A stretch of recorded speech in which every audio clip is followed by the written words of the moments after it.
Okay, so this is the first in a new series that we're going to be bringing out over the coming weeks, in which we're having a conversation with our sports development officers here at Queen's. And first in the hot seat this week is Gavan Duffy of the Rossa Club, a very experienced coach and administrator with his own club and with Antrim over the years. Gavin, how's the form at the minute? Not so bad, Conor. I suppose like everybody else, just adapting and doing the best we can in the circumstances. That's it. What's life like at home at the minute? I know you've got some young children.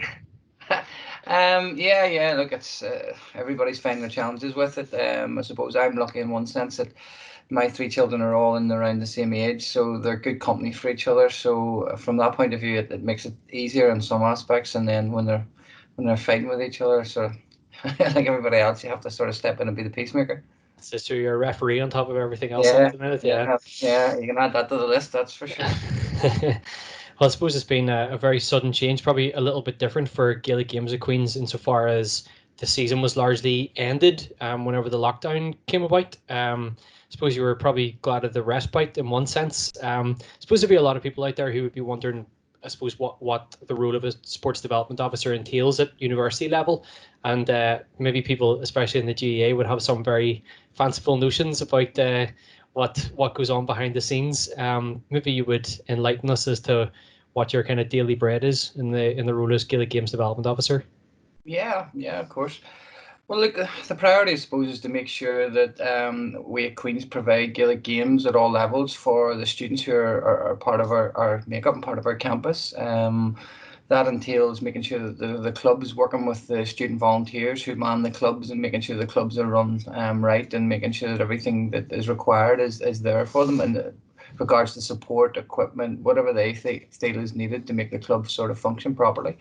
That also entails then liaising and working with the management in each of the clubs. I mean, I suppose people maybe don't realise we've in around 18 teams, and that's not including our handball section. And it's you're sort of helping service all those teams and service what's required to make those teams successful, and obviously get them onto the pitch. And on top of that, working with the management and the coaching sections within each club. So there's a fair amount to do in regards to the day-to-day running of the club, especially when the season's at its peak from possibly October right the way through to the end of February. So I mean that's obviously when season's at its peak. I think in October alone, I was looking back on our calendar. In October alone, we had across the GA we had 38 games.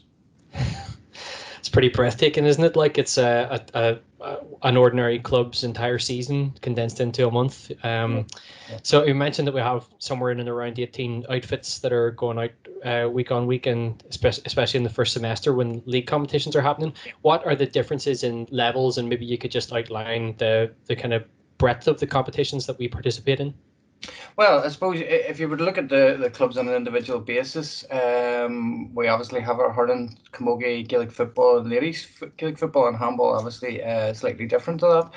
But all the clubs themselves, I mean, we're operating.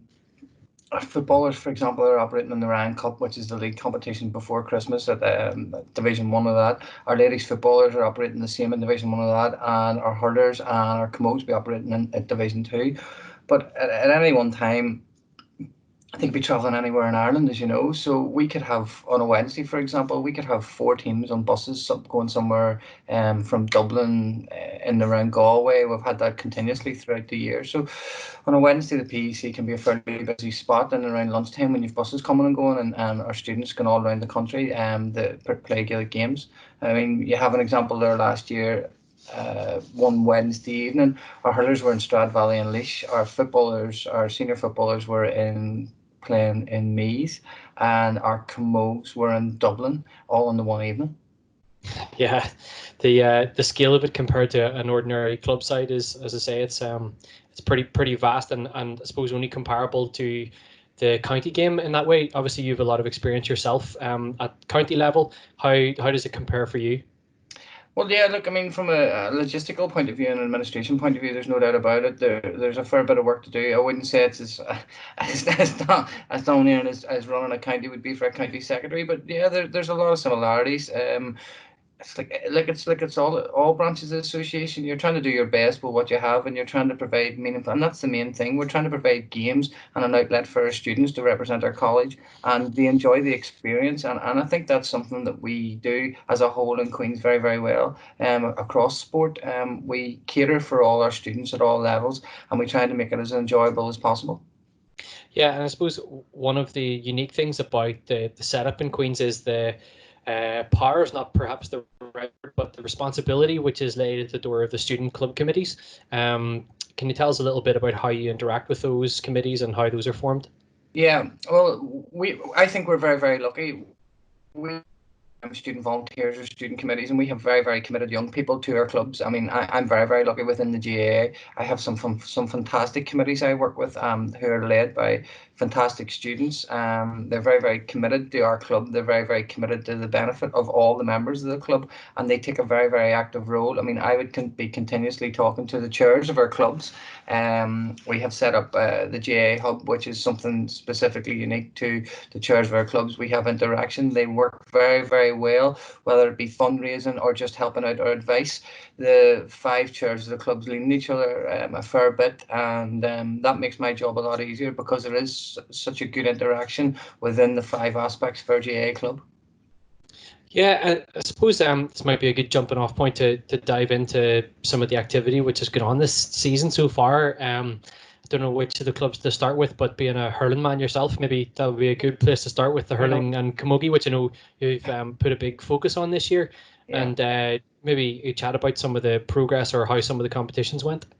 Yeah, absolutely. Well, I'll probably start with the hurling first, as you say. The hurlers had a very, very good season, actually, to be honest. There was a change in management this year in regards to senior. We changed up our coaching structure this year. The hurling club itself feels a senior who came in as coaches there, Gavin? We brought Ollie Bailey in this year. Ollie came in as lead coach and manager, and he brought Paddy Heaney in with him, who was a long time ago Queen's senior came through and was captain of the team and stuff like that when I was coaching at Queen's. So it was nice to have Paddy back on board. He brings a lot of experience to it, and he has a real love for Queen's hurling. So overall, the season has been pretty successful for them. They ended up reaching the senior league semi-final. I'm very unlucky to be beaten in that by a strong the IT team in a semi-final in Strad Valley I was talking about earlier on. They then progressed. The freshers also progressed into league semi-finals and championship semi-finals, and that was good to see. It's been a while since we sort of knocked on the door of a championship with the fresher team. We've some very, very good freshers coming through. I was lucky enough to see the freshers a few times this year. There's some good players coming through there, and that will strengthen the clubs that goes on. We obviously have the McGurk Cup that we host at Queen's GAA. It's particularly related to the hurlers within Queen's GAA. The lads did a fantastic job this year hosting the tournament. I think we had the biggest numbers ever attending at the games and the finals, and we streamed the final live this year too. So from that, it was very successful for the club. But the hurling team itself actually performed pretty well. They come up against a very strong Antrim team who went on to win it in the semi-final. And in fairness, Antrim beat them probably handily enough in the semi-final, but and that shows the level, especially in maturity and development between an inter-county senior player and somebody who's 18, 19, possibly 20, the oldest at college. But look, that stood us in good stead, and that's what the McGurk Cup's about, for developing through getting ready for championship, and that stood us in good stead. We actually reached the All-Ireland semi-final, reached the weekend this year for the first time in a few years, and we're beaten by our close neighbours Jordanstown in the semi-final. But overall, very, very productive year. The club is very, very well led by student volunteers, in particular Owen Maguire, who's chair of the club, and he has helped set up the transition from the committee of this year into the committee of next year. So I think overall, from a hurling point of view, it was a strong year and a successful year. And again, we're building on constantly on the freshers coming in and building around the club. And the one thing I have to say, and it could go across all our clubs, there was a great atmosphere this year about it. And as I say, the students worked very, very hard towards the club, and most importantly, they enjoyed what they did. And I mean, and that was reflected in the fact that we fielded in every game. We have good numbers about training. So I would say on the whole, a very positive year. And so maybe just give us an idea for people that aren't familiar with the colleges game. So Queens are playing in Division 2 hurling, and they're playing in a competition which is also called the Ryan Cup, which is the same name which is on the Division 1 football competition. So sometimes there's a bit of confusion between those. So this Division 2 championship is called the Ryan Cup. Who would be some of the teams that Queens would be coming up against, and what would be the caliber of player that would feature for some of those teams?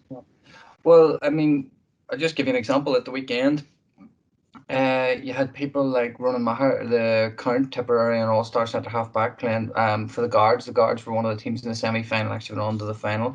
I think in the Guards team alone, I was down at the weekend, I think there was something in the region of 3 All-Ireland winners and something like 5 or 6 Munster medal, senior hurling Munster medal winners. So you're talking about fairly substantial hurlers, and at a high level, playing against our lads and playing against the lads obviously coming up through. I know Georgetown themselves were scattered with Antrim senior hurlers. We in ourselves have some very, very good senior hurlers too, inter-county hurlers. I mean, we've a few of the down lads there, with Tom Murray in particular, played very, very well throughout the year, with Fergus Cambridge as well from Antrim. So, I mean, they're just two, with Aaron Fox, our captain from Armagh. So we have some very, very good senior hurlers as well. But as I say, when you go down to that level and you're playing those competitions, you are going to meet, even though it is seen as Division 2 and it's obviously not Fitzgibbon, you are going to meet hurlers with serious calibre. Yeah, I think generally it might be fair to say that the standard of competition across the board in universities has been seemed to be driven up and up and up by the emergence of other third level institutions and their arrival on the scene in the last few years. So you're getting more and more of these county hurlers who are able to participate. Oh, there's no question about that. I mean, a lot of the colleges now, with their different scholarship programs in the south and enticing students into, you're definitely getting a high caliber hurlers spread across the board. I mean, I suppose if you look at Carlow, back in 2011, 2012, Carlow were playing against Queens continuously. We were playing them in league semi-finals, league finals, things like that. Carlow then changed their whole approach to it and are now competing in Fitzgibbon Cups year on year and winning Division 1 Fresher finals. So, I mean, you can see in a short space of time, with the time and the effort they have put into it as well, how they have changed, and you're getting different lads coming through. And as you say, inter-county players from all over Ireland at colleges level. Yeah, so maybe we'll just take a step sideways slightly and we'll chat about Camogie for a few minutes. And I suppose the Camogie team in recent years under Joe Baldwin has enjoyed some success and has brought a few trophies home. Generally speaking, competing in the Purcell Cup, which is again the Division 2 competition. Yeah. So maybe tell us just a bit about the season, how it went, and where we are now with Camogie. Yeah, well, again, the Camogie club itself went through a wee bit of restructuring this year as well. Joe still remained at the helm, but we brought in Maureen Quinn as part of his coaching staff this year. And as I say, we tried to restructure it slightly. We probably saw this year numbers weren't maybe as strong as previous years in the amount of girls who were taking part. But look, they performed very, very well with a small panel. They did pretty well in the league leading up to Christmas. Now there was got to a league semi-final, probably very unlucky maybe not to push on in that, but look, it sort of stood them in good stead for after Christmas, when they sort of focused then on championship, and after Christmas then they focused on the championship and were able to get themselves again, which was a big point for them, get themselves to a weekend. They got themselves to the All-Ireland weekend. They were extremely unlucky in the All-Ireland weekend. They came up against horrendous weather, and it was the same for all the colleges involved at the weekend, but they came up against horrendous weather. Got to a draw. It was a draw at full time and then went into extra time, and were unfortunately beaten in extra time. But in the whole, I think the club itself were delighted to make the weekend. We had quite a few freshers that had joined the club, so it gave them a great feeling for the club and a great feeling for what the club was about. We're very, very hopeful from talking to Adrian Gorman, who was a fantastic chair this year for the Camogie club. We talking about the development of the club and how we're going to go forward next year, and I think that was very, very positive, because a lot of the freshers got very, very involved in the club and have also wanted to become involved from an administration point of view. So I'd like to think we can build on a bit of the redevelopment work this year, and we're hoping that the Camogie club will sort of progress next year. Yeah, and who would be some of the stars on this year's team? Some of the names that we should be looking out for whenever there's inter-county games played again, but let's not go down that road. Well, look, Adrian Gorman obviously is a Derry senior camogue and played very, very well for us this year and was captain of the team as well as chair. So, I mean, our commitment alone to the club sort of speaks for itself. Leanne Donnelly Marma, again, another very, very good player, played very, very well for us. I mean, both those girls showed. But as I say, I think in camogie, you could really say it was a collective.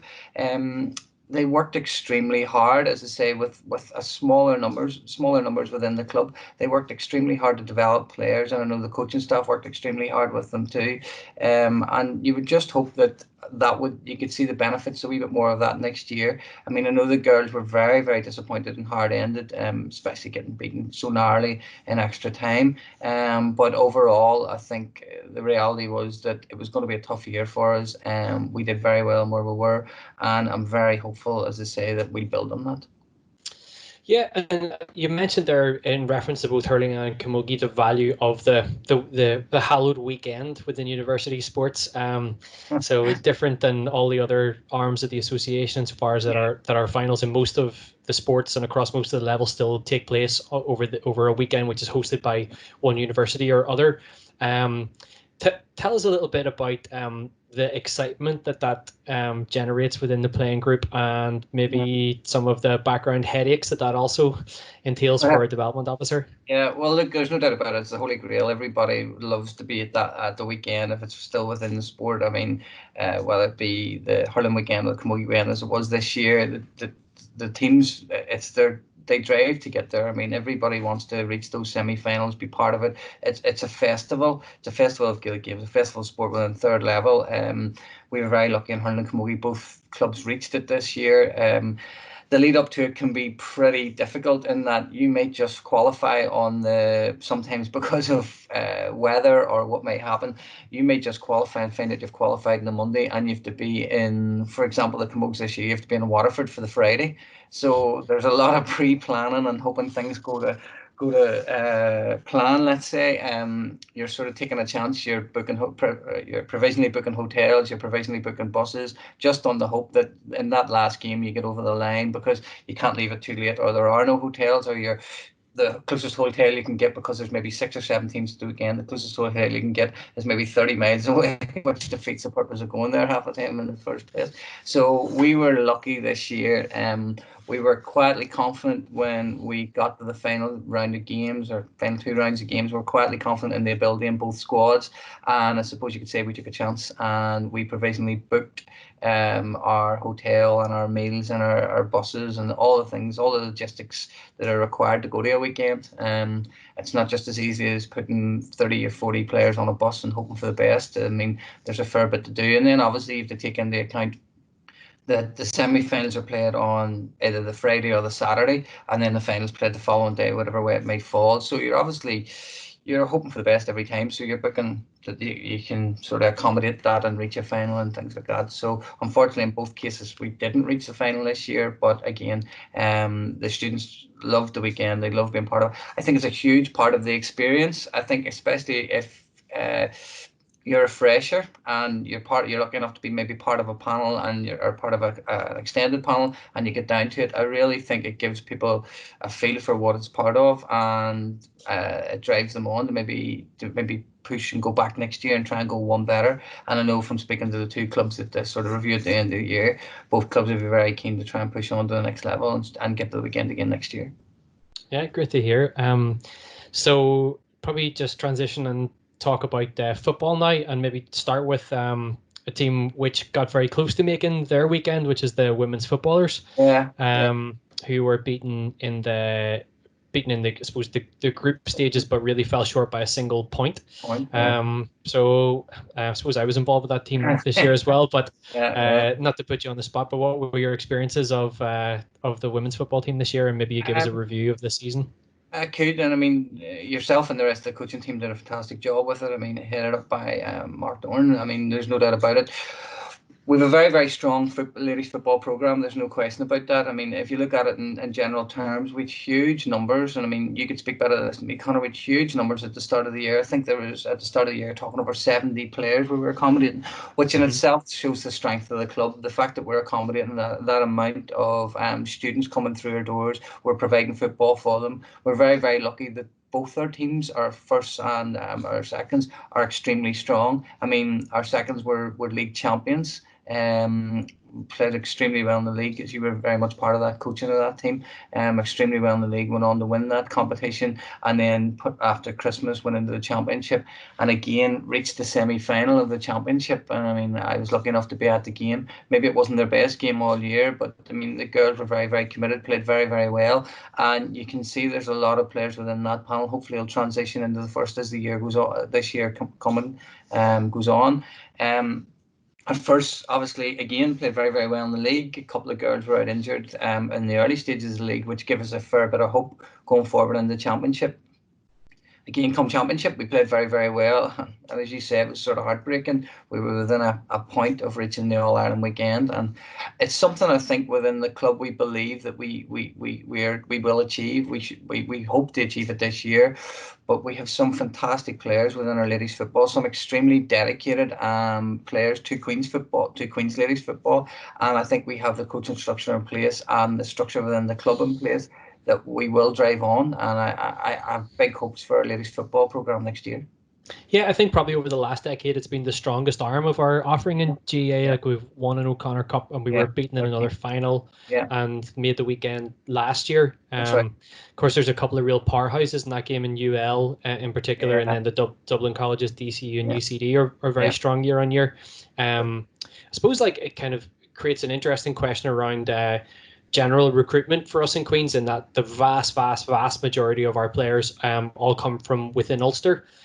Whereas you might see a greater distribution of players from all over Ireland attending the colleges in the south. I mean, I suppose just a question or a comment, I suppose, on some of the difficulties there around recruitment and some of the challenges that we face in Gaelic Games from that perspective. Yeah, well, I mean, you're right, and I suppose it's been traditionally like that. We've drawn the majority of our students and our playing student population from Ulster. There's no question about that. We've had a few over the years who have came from the south north and have been and have integrated with us very, very well in our teams and have been hugely successful with us. But there's no question about it. We don't draw as many southern students north to Queen's as maybe if you can look at it the other way, there's quite a few students from Ulster go south. So I definitely think if you look at it realistically, you definitely would see more going south than you are coming north. But look, there can be years that it happens. I suppose I would like to say if there are any potential students listening to this podcast and are interested in Queens or want to find out more, that they can get in touch with you directly, and maybe just tell us your email address there, Gavin, and we'll put it in the chat below. They'll get me on Gavan, Gavan.Duffy, Duffy @qub.ac.uk. Never too late to register your interest for this September night. No, but look, it's a fair point, and I mean, I suppose that's the thing too. We have some students that do come north and have come north traditionally over the years. Maybe not as many as we'd like, but we're open to students from anywhere, as you know. It doesn't matter where they come from. We're extremely good, I think, at integrating students, no matter where they come from within the GAA club. I mean, it's just part and parcel of what we do. And it's not just so much about the playing. As you know, Conor, we both come through Queen's GAA. The experience and the friendships and the bond and the structure within the club are fantastic. It's a fantastic place for any student to be part of. It's a fantastic club for any student to be part of. And I mean, it's the old adage, everybody talks about it. You do build friendships for life, and I think that's a very, very important part of what we offer within Queen's GAA.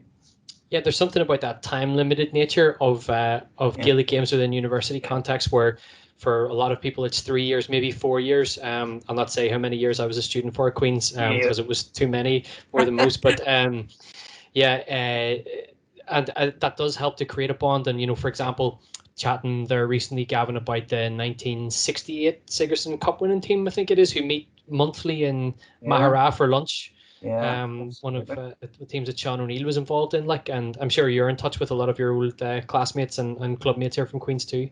Yeah, we are. I mean, I'm sort of, and you've probably seen it on our social media outlets. We're sort of posting up old pictures, pictures of before our time and during our time and after our time, and some of the feedback we're getting is fantastic. I mean, we have a few big anniversaries coming up within Queen's GAA next year, recognising Sigerson Cup winning teams, recognising our '86 Fitzgibbon team that reached the final in Croke Park, '91 our first Iceburn win. So all those milestones are coming up, and also the hosting of the first ever Congress outside of the South was held in Whitla Hall 50 years ago next year. So we have huge celebrations coming up within Queen's GA, and I think that in itself highlights the longevity of our club and some of the great people who have went through our doors.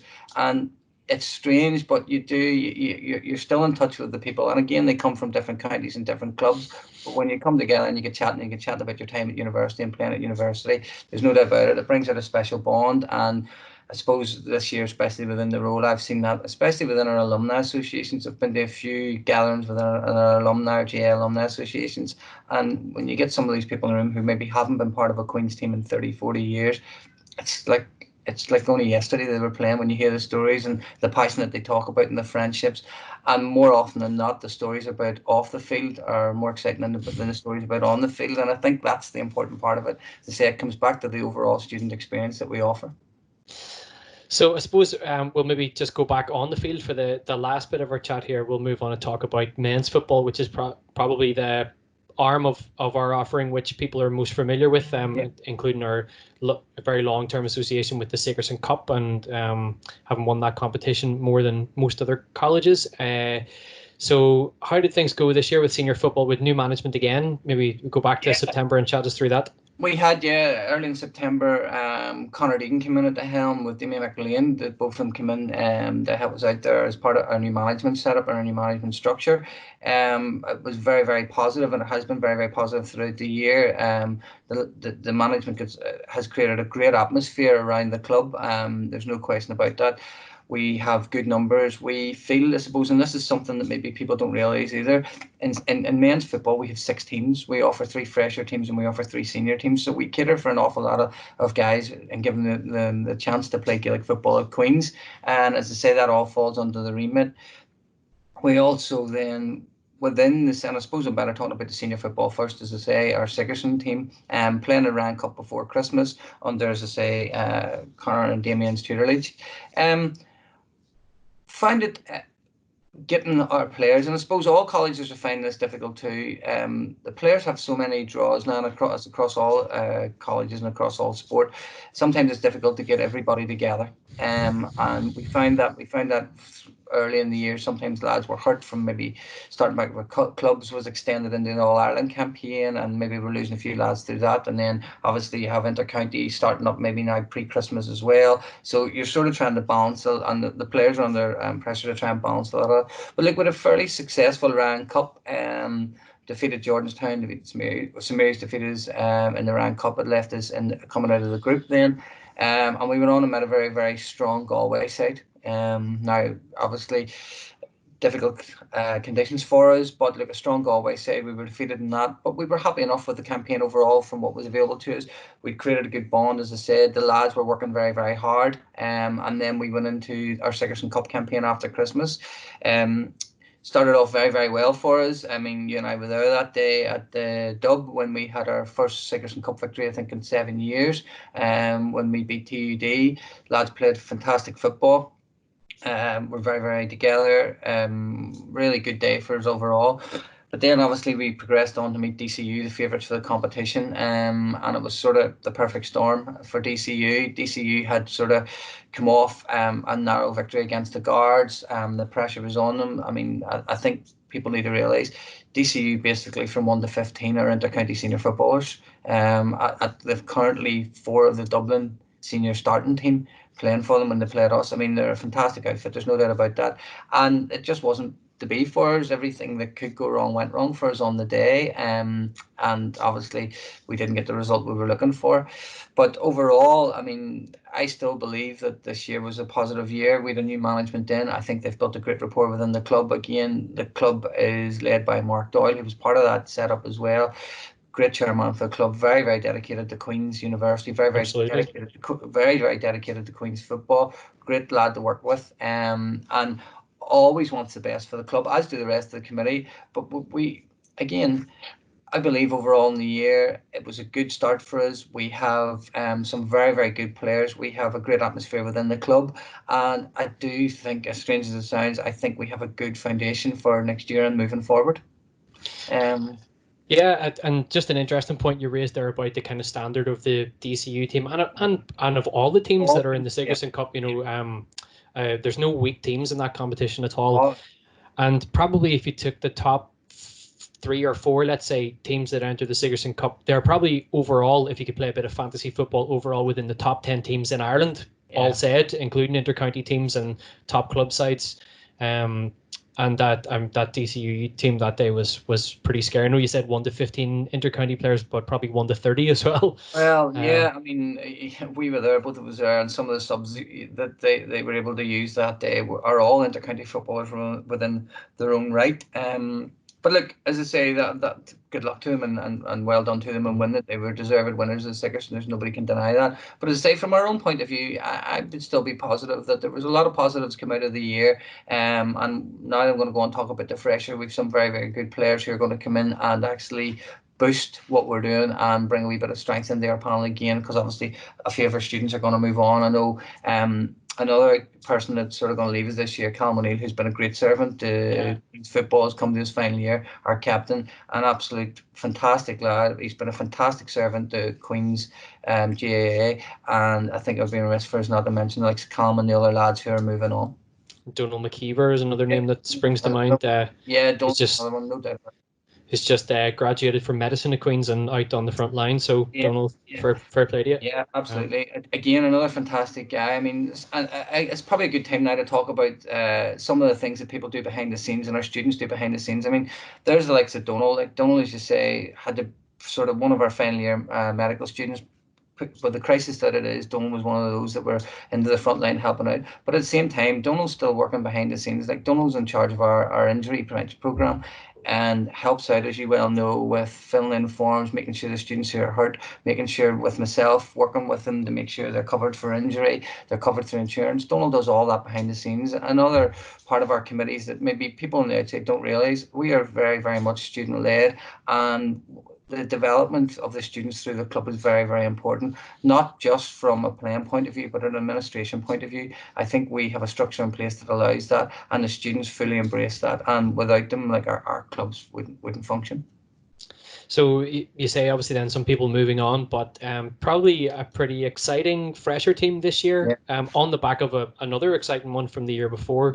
A team that this year again was exceptionally unlucky in exiting their championship when they did, but a team which has very, very high caliber of player and a couple of players who are quite unusually, probably for us at that level, already established as senior intercounty players, or certainly have broken through already into senior intercounty football. So maybe tell us a wee bit about fresher football this year. Look, fresher football was very, very exciting this year. There's no doubt about it. We have some very, very good freshers. Again, a new management this year with Gerald O'Kane coming in at the helm. He has Niall Jackman in with him there as well, and John Barr and Colin McGuckin, who's been about the last few years. I mean, again, another fantastic management team to work with. The lads worked extremely hard with the freshers this year. Again, a great number of players came through the doors for us and wanted to be part of it. We fielded 3 teams. Probably unlucky in the fact that coming up to key games, we had key players that were injured, and that sort of hurt us slightly, especially coming into the championship towards the end as well.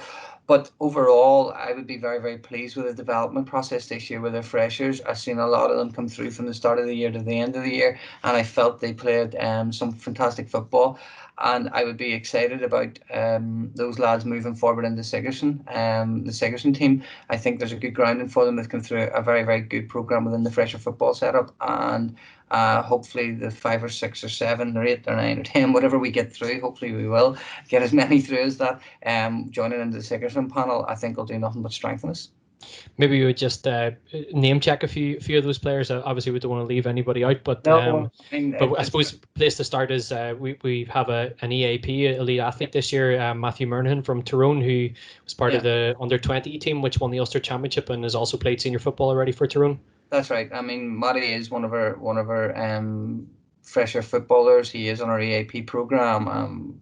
Great lad, work with great dedication to his sport, great dedication to the team that he's playing for, and very, very easy to work with. I mean, if you talk to the management about Matty, he's very, very dedicated. He's very, very honest player, and I suppose that's highlighted in how much he's achieved in such a short space of time. We've also people like Kieran Kelly come through it this year as well.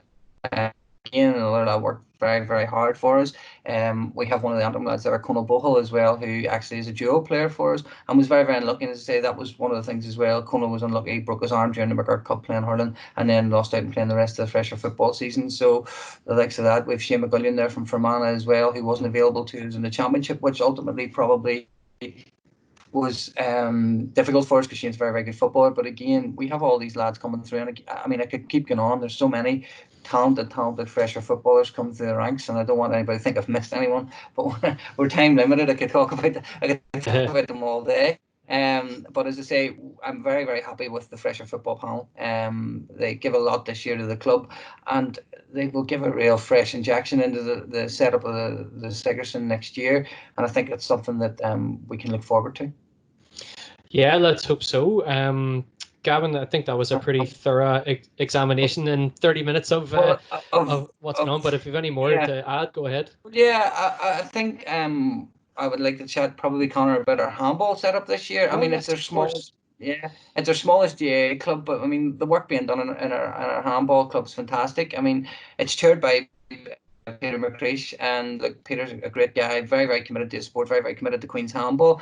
I mean, I suppose this year the highlight for Queen's handball, we had 5 All-Ireland medalists within the college in different competitions. They hosted the 4-wall competition in Belfast within the PEC and within the other handball courts within Belfast. Did a fantastic job of doing that. I suppose one of the things I'd like to stick out was Ryan and Kieran Mullen. I mean, Ryan himself played at the top level this year. We had a competitor, the A grade, for the first time in 14 years, and that was Ryan. He did very, very well within that. And I suppose within the female athlete perspective, which we're very, very strong at promoting within Queen's, Kira competed at the A level for the first time. One of our Queen students went over 20 years. And again, Kira's a bursary student with us this year as well. Yeah, Kira's one of our bursary students. There's no doubt about that. And as I say, again, we were able to bring in some top coaches. We brought in Fiona Shannon, who was very, very good as a 3-time world champion, and Paul Graham, also very, very experienced handballer at All-Ireland level. And they come in and work with our handballers this year. And we also, for the first time, our intramural handball league, we saw a mass participation this year, which was very, very good as well, and new members coming into the club.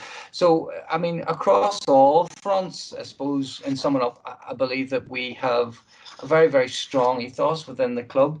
And I think it's something that Conor, you and I would recognise.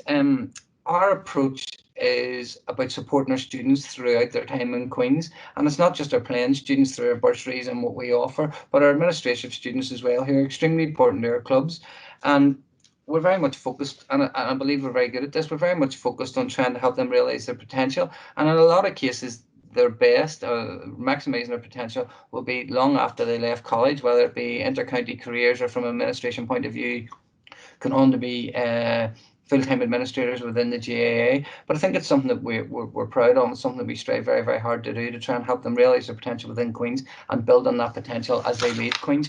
And I think we highlighted that, and we've highlighted that well over the years. And I also believe we adopt the same policy with coaches. Coaches, a lot of people come to us, they sort of use us as developing their skills, being part of our coaching setup, and we're very good even through the leadership program that we offer towards coaches now, and developing their own skill set and trying to develop them along their pathway of coaching as they move forward to be inter-county coaches and become very, very successful at that. So I think that's important. I think, in summing up, it's very important to see the overall approach, the holistic approach that we offer within Queen's GAA, and that's from coming right in as a coach or a player or an administrator. That I believe we offer something for everything within our broad-based family. Yeah, I think that's a lovely way to finish the conversation. So thanks for being the guinea pig on this development officer chat this morning, and hopefully we didn't step too far out of line there at any stage. But so well, listen, Gavin, I'm sure we'll be chatting again soon, and good luck with all the work that's going on behind the scenes over the next couple of weeks. Okay, Conor, thanks very much for your time, and stay safe. Yeah, you too. See you soon. Bye.